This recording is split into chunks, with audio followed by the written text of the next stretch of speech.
بسم اللہ الرحمن الرحیم۔ السلام علیکم ورحمۃ اللہ وبرکاتہ۔ امید ہے آپ سب ایمان اور عافیت کی بہترین حالت میں ہوں گے۔ ہم حضرت سلیم انصاریہ رضی اللہ تعالیٰ عنہ کے بارے میں جان رہے تھے۔ چونکہ نبی صلی اللہ علیہ وآلہ وسلم کا آپ کے گھر بہت آنا جانا تھا، اس لحاظ سے کچھ معجزات بھی آپ کے ساتھ ہوئے جن کا ذکر آج ہوگا۔ حضرت انس بن مالک رضی اللہ تعالیٰ عنہ بیان کرتے ہیں کہ والدہ محترمہ کے پاس ایک بکری تھی۔ اس کے دودھ سے انہوں نے گھی تیار کیا، چمڑے کے ایک چھوٹے سے برتن میں جمع کیا۔ جب برتن بھر گیا تو اپنی ایک لے پالک بیٹی کے ہاتھ گھی رسول اللہ کی خدمت میں بطور تحفہ بھیجا۔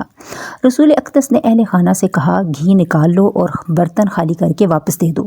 حکم کی تعمیل کی گئی۔ بیٹی نے واپس آ کر برتن دیوار کے ساتھ لگے ہوئے ایک کیل کے ساتھ لٹکا دیا۔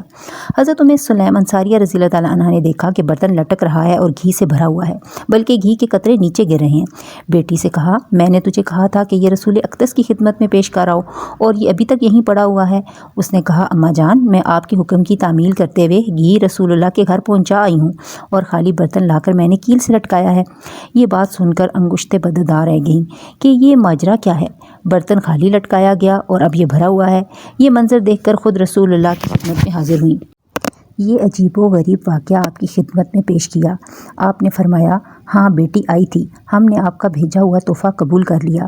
یہاں سے وہ خالی برتن ہی لے کر گئی تھیں۔ سلیم رضی اللہ تعالیٰ عنہ نے کہا، یا رسول اللہ، مجھے قسم ہے اس ذات کی جس نے آپ کو دین حق دے کر بھیجا ہے، وہ برتن گھی سے بھرا ہوا ہے، بلکہ گھی کے قطرے نیچے گر رہے ہیں۔ رسول اللہ نے ارشاد فرمایا، اے سلیم، حیران کیوں ہو؟ اللہ تعالیٰ نے اپنے فضل و کرم سے یہ کھانا تیرے لیے بھیجا، جیسے کہ تو نے اس کے نبی کے لیے کھانے کا تحفہ بھیجا۔ یہ تیرے لیے اللہ تعالیٰ کا تحفہ ہے، خود بھی کھاؤ، اوروں کو بھی کھلاؤ۔ حضرت سلیم فرماتی ہیں کہ میں نے گھر آ کر اس گھی کو بڑے برتن میں ڈال دیا اور 2 ماہ تک اسے استعمال کیا، خود بھی کھایا اور اوروں کو بھی کھلایا۔ حضرت انس بن مالک فرماتے ہیں کہ ایک روز ابو طلحہ نے گھر آ کر میری اماں جان سلیم سے کہا کہ آج میں نے دیکھا رسول اللہ کی آواز بہت دھیمی تھی۔ میں نے محسوس کیا کہ آج آپ کو بھوک لگی ہوئی ہے، گھر میں کچھ کھانے کے لیے ہے تو ہم آپ کی مہمان نوازی کی سعادت حاصل کر لیں۔ اس نے کہا، ہاں، جو کی چند روٹیاں موجود ہیں اور میں نے اپنے دوپٹے میں لپیٹ کر رکھی ہوئی ہیں۔ ابو طلحہ یہ سن کر مسجد میں تشریف لے گئے، رسول اللہ کو کھانے کی دعوت دی۔ آپ نے قبول کرتے ہوئے جتنے بھی افراد آپ کی مجلس میں بیٹھے ہوئے تھے سب کو کہا، چلو آج ابو طلحہ کی طرف سے کھانے کی دعوت ہے۔ سبھی اٹھ کھڑے ہوئے۔ یہ منظر دیکھ کر حضرت ابو طلحہ گھبرا گئے۔ جب گھر پہنچے اور بیوی سے اپنی پریشانی کا اظہار کیا تو سلیم نے مسکراتے ہوئے کہا، گھبرانے کی کیا ضرورت ہے، جو ہمارے پاس ہے ہم آپ کی خدمت میں پیش کر دیں گے۔ ایسا ہی ہوا۔ رسول اللہ نے برکت کی دعا کی اور فرمایا، 10 افراد کو بلاؤ۔ وہ اندر آئے اور انہوں نے خوب سحر ہو کر کھانا کھایا۔ پھر دوسرے 10 افراد کو اندر بلانے کا حکم صادر فرمایا، انہوں نے بھی خوب مزے سے کھانا تناول کیا۔ اس طرح 70 یا 80 افراد نے خوب سحر ہو کر کھانا کھایا۔ اللہ تعالیٰ نے ایسی برکت دی کہ سب نے کھانا خوب سحر ہو کر تناول کیا، لیکن کھانا پھر بھی ختم نہ ہوا۔ رسول اللہ صلی اللہ علیہ وسلم کی شادی حضرت زینب کے ساتھ ہوئی تو سلیم نے کھجور اور گھی کا مالیدہ بنا کر بطور تحفہ آپ کی خدمت میں پیش کیا۔ غزوہ خیبر سے فراغت کے بعد رسول اللہ نے جب حضرت صفیہ کو اپنے عقد میں لیا تو حضرت سلیم نے انہیں دلہن کا روپ دیا۔ حضرت سلیم نے غزوات میں بھرپور حصہ لیا۔ حضرت انس بن مالک سے روایت ہے کہ غزوہ احد میں حضرت عائشہ اور میری امی جان مشکیزیں بھر بھر کر لاتی اور زخمیوں کو پانی پلاتی۔ حضرت سلیم غزوہ حنین میں شریک ہوئیں، ہاتھ میں خنجر تھام رکھا تھا۔ ابو طلحہ نے دیکھا کہ رسول اللہ کو بتایا۔ آپ نے پوچھا، آج یہ خنجر کیوں پکڑ رکھا ہے؟ عرض کی، یا رسول اللہ، آج اگر کوئی دشمن میرے سامنے آیا تو اس کا پیٹ چاک کر دوں گی۔ یہ بات سن کر آپ مسکرائے۔ حضرت انس بن مالک فرماتے ہیں کہ ایک روز رسول اللہ ہمارے گھر تشریف لائے۔ میں اور میری امی اور میری خالہ گھر میں موجود تھے۔ آپ نے فرمایا، آؤ آج میں تمہیں نماز پڑھاؤں۔ نماز سے فارغ ہو کر آپ نے ہمارے حق میں دنیا و آخرت کی بہتری کے لیے دعائیں کی۔ حضرت انس بن مالک سے روایت ہے کہ رسول اللہ اکثر و بیشتر ہمارے گھر تشریف لایا کرتے۔ آپ سے اس کی وجہ دریافت کی گئی تو آپ نے ارشاد فرمایا، سلیم کا بھائی حرام بن ملحان جب سے میری آنکھوں کے سامنے شہید ہوا ہے اس وقت سے مجھے ان پر زیادہ ترس آتا ہے۔ حضرت حرام بن ملحان وہ جلیل القدر صحابی ہیں جو غزوہ بدر اور غزوہ احد میں شریک ہوئے۔ 4 ہجری کو بیرہ معونہ کا معرکہ برپا ہوا تو اس میں شریک ہوئے۔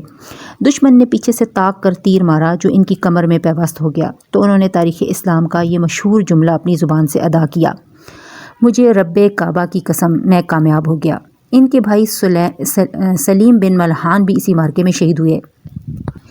مسلم شریف کتاب الفضائل میں ایک روایت منقول ہے جس میں رسول اقدس کے پسینہ مبارک کا تذکرہ کیا گیا ہے کہ ایک روز رسول اللہ ام سلیم کے گھر تشریف لائے۔ وہ گھر میں موجود نہیں تھیں۔ آپ بستر پر لیٹتے ہی نیند کی آغوش میں چلے گئے۔ گرمی کا موسم تھا۔ آپ کا پسینہ مبارک بہہ کر چمڑے کے ایک ٹکڑے میں جمع ہو رہا تھا۔ حضرت ام سلیم گھر تشریف لائیں، صورتحال دیکھی تو خوشی کی انتہا نہ رہی۔ برتن پکڑ کر آپ کا مبارک پسینہ اس میں ڈالنے لگیں۔ بعد ازاں جب اسے چھوٹی چھوٹی شیشیوں میں ڈال کر محفوظ کر رہی تھیں تو رسول اللہ کی آنکھ کھلی۔ ارشاد فرمایا، ام سلیم یہ کیا کر رہی ہو؟ عرض کی، یا رسول اللہ آپ کا پسینہ مبارک شیشیوں میں جمع کر رہی ہوں تاکہ اپنے بچوں کے لیے بطور تبرک رکھ لوں۔ آپ نے یہ سن کر فرمایا، ٹھیک ہے، تم درست کام کر رہی ہو۔ حضرت انس بن مالک بیان کرتے ہیں کہ جب رسول اقدس کا کسی راستے سے گزر ہوتا تو لوگ بن دیکھے سمجھ جاتے کہ رسول اللہ کا یہاں سے گزر ہوا ہے، کیونکہ اس راستے کی فضا میں خوشبو پھیلی ہوئی ہوتی۔ حضرت انس بن مالک بیان کرتے ہیں کہ جب نبی صلی اللہ علیہ وسلم نے حجۃ الوداع کے موقع پر منا میں اپنا سر منڈوایا تو حضرت ابو طلحہ نے آپ کے بال اپنے پاس محفوظ کر لیے اور واپس مدینہ منورہ حضرت ام سلیم کے سپرد کر دیے۔ انہوں نے بالوں کو تبرک کے طور پر حفاظت سے رکھ لیا۔ حضرت انس بیان کرتے ہیں کہ ایک روز رسول اللہ ہمارے گھر تشریف لائے۔ صحن میں پانی سے بھرا ہوا چمڑے کا برتن لٹک رہا تھا۔ آپ نے اس برتن سے پانی پیا۔ اماں جان نے اتنی جگہ کاٹ کر اپنے پاس محفوظ کر لی جہاں رسول اللہ کا دہن مبارک لگا تھا۔ حضرت انس بن مالک بیان کرتے ہیں کہ ایک روز رسول اقدس ہمارے گھر تشریف لائے تو اماں جان نے آپ کی خدمت میں کھجوریں اور گھی پیش کیا۔ آپ نے فرمایا، کھجوریں اور گھی اپنے اپنے برتنوں میں واپس لوٹا دو، میرا آج روزہ ہے۔ پھر آپ نے گھر کے ایک کونے میں نماز ادا کی اور اہل خانہ کے لیے کافی دیر تک دنیا و آخرت کی بھلائی کی دعائیں کی۔ اماں جان نے عرض کی، یا رسول اللہ میرے بیٹے انس کے لیے بھی دعا فرمائیں۔ تو آپ نے میرے حق میں دنیا و آخرت کی بہتری کے لیے اتنی دعائیں کی کہ مجھے یوں محسوس ہوا کہ دنیا اور آخرت کی جو بھی بہتر چیز ہو سکتی ہے وہ آپ نے اللہ سے میرے لیے مانگی۔ حضرت انس بن مالک بیان کرتے ہیں کہ نبی صلی اللہ علیہ وسلم نے ارشاد فرمایا، میں جنت میں داخل ہوا تو میرے سامنے کسی کے جوتوں کی آواز آ رہی تھی۔ میں نے پوچھا تو مجھے بتایا گیا کہ یہ غمیسہ بنت ملحان ہے۔ لسان رسالت سے حضرت ام سلیم کو جنت کی بشارت بلا شبہ ان کے لیے سعادت کا باعث ہے۔ اللہ ان سے راضی اور وہ اپنے اللہ سے راضی۔